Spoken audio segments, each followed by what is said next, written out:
naman tayo makisilip sa lagay ng panahon ngayong araw. Live mula sa Pag-asa DOST, babalitaan tayo ni Harry Bayona. Harry, good morning. Ano ang lagay ng ating panahon ngayong araw? Good morning, Perceline. Alam mo, magiging maulan ang ating panahon ngayong araw ng Lunes dahil kanina nga pong alas 3 ng umaga ay naglandfall na nga si Bagyong Labuyo sa Kasiguran, Aurora. Huli po itong namataan, 45 kilometers west ng Kasiguran, Aurora. Paglayan lakas ng hangin na 165 kilometers per hour at pagbugso na abot sa 200 kilometers per hour. At kumikilos po ito sa west-northwest direction sa bilis na 22 kilometers per hour. At dahil nga patuloy mga pag-ulan na ating nararanasan, mahalagang mapaghandaan natin ito nang sa gayon ay makaiwas tayo sa mga sakuna. Para tulungan tayong maging laging handa ngayong panahon ng bagyo, makakasama po natin si National Disaster Risk Reduction and Management Council o NDRRMC Undersecretary Alberto Del Rosario. Good morning po, Mr. Del Rosario. Good morning. Alright, at Sir Del Rosario, no? Dahil nga po patuloy yung malalakas sa pag-ulan na dala ni Bagyong Labuyo sa iba't ibang bahagi ng Luzon, meron na po ba tayong mga naitalang casualties? Well, wala pa tayong nare-receive na casualty reports sa mga probinsya at mga municipality. At ito ay magandang indikasyon na talaga naghanda ng gusto ang ating mga local disaster risk reduction and management councils at ito ay magiging successful kung talaga nag-cooperate ang ating mga kababayan sa mga advisories at forecast na ibinibigay natin para sa kanila. Alright, that's great news mga kababayan. Narinig po natin si Undersecretary Eduardo Del Rosario. Wala pa nga po tayong naitatalang mga casualties. At Mr. Del Rosario, ano po ba yung mga maaari nating gawin nang sa gayon ay mapaghandaan natin ang mga posibleng sakuna ngayong panahon ng bagyo?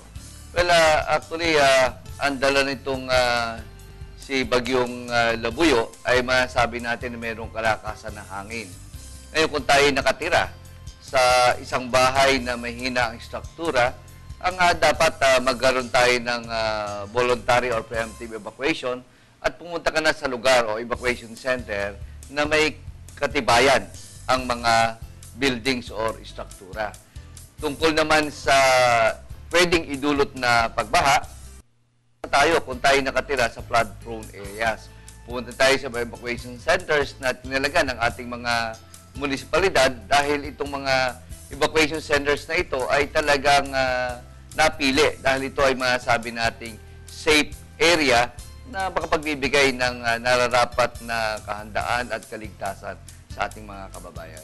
Alright. At Mr. Del Rosario, dito po sa atin sa Metro Manila, ano po bang inihahanda ng NDRRMC para sa ating safety measures sa ating mga kababayan?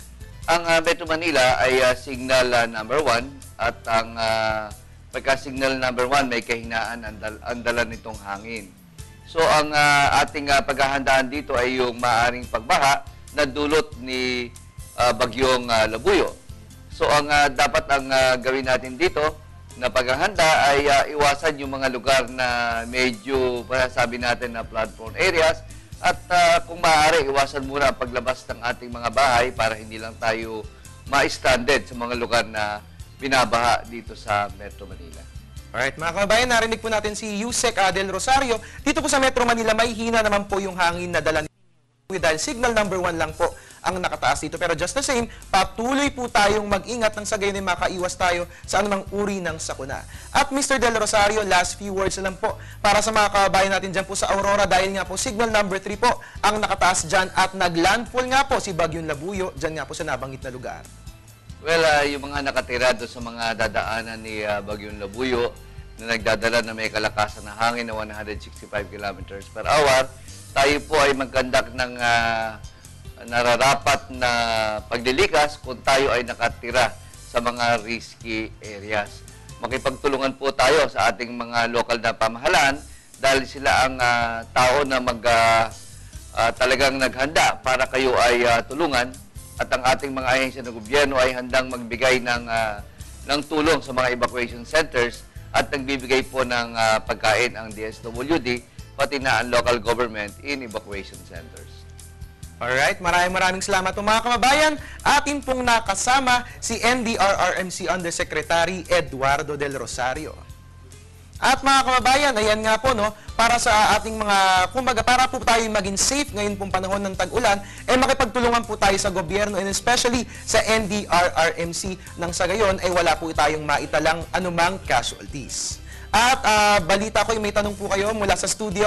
Perceline, ano bang katanungan nyo para kay Yusek Del Rosario? Okay, Harry, para kay Yusek Del Rosario. Yusek, so far po ba meron tayong forced evacuation doon sa mga lugar na talagang tinatamaan na ng bagyo, especially doon sa mga low-lying areas? Ang ginawa po natin ay preemptive evacuation. At nakikipag-cooperate naman yung ating mga kababayan, especially in the provinces Aurora and Isabela, at kung saan pa dadaan itong si Bagyong Labuyo. Ang forced evacuation po ay hindi natin ginagawa dahil ang ating pong mga kababayan ay maganda ang kanilang kooperasyon na ibinibigay sa ating mga ahensya ng pamahalaan. So, Yusek, ano po yung mandate natin para sa ilang mga sea vessels, lalo na yung mga bumabiyahe dyan sa pantalan?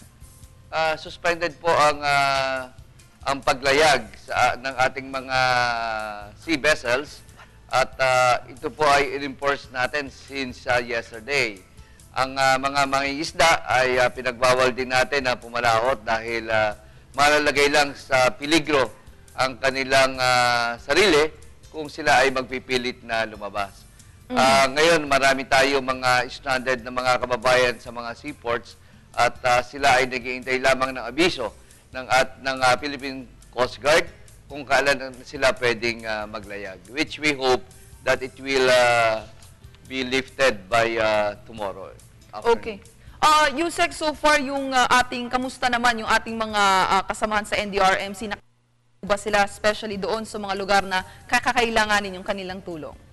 Lahat po ng Local Disaster Risk Reduction and Management Council members sa mga munisipyo at probinsya ay patuloy po na naghahanda at nagbibigay ng narapat na tulong para sa ating mga kababayan. Ang ating pong mga local responders from the municipalities and provinces, as well as national responders from the Armed Forces of the Philippines, Philippine National Police, and the Philippine Coast Guard, pati po ang Bureau of Fire Protection, ay naka-standby alert and ready to conduct rescue operations kung kinakailangan po. Yusek, kanina yung pagbugso ng ulan ay nasa 200 kilometers per hour. So, ibig sabihin po ba nito nasa red alert ang inyong ahensya? Signal number 3 po ang ibig sabihin yan. Ang pagkaka-red alert namin ay palabas na namin as early as 8 yesterday, 8 in the morning.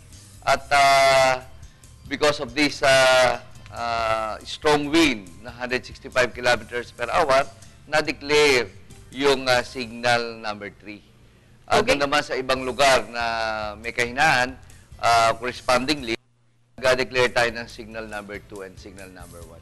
Okay, maraming salamat po, NDRMC Undersecretary Eduardo Del Rosario. Salamat po.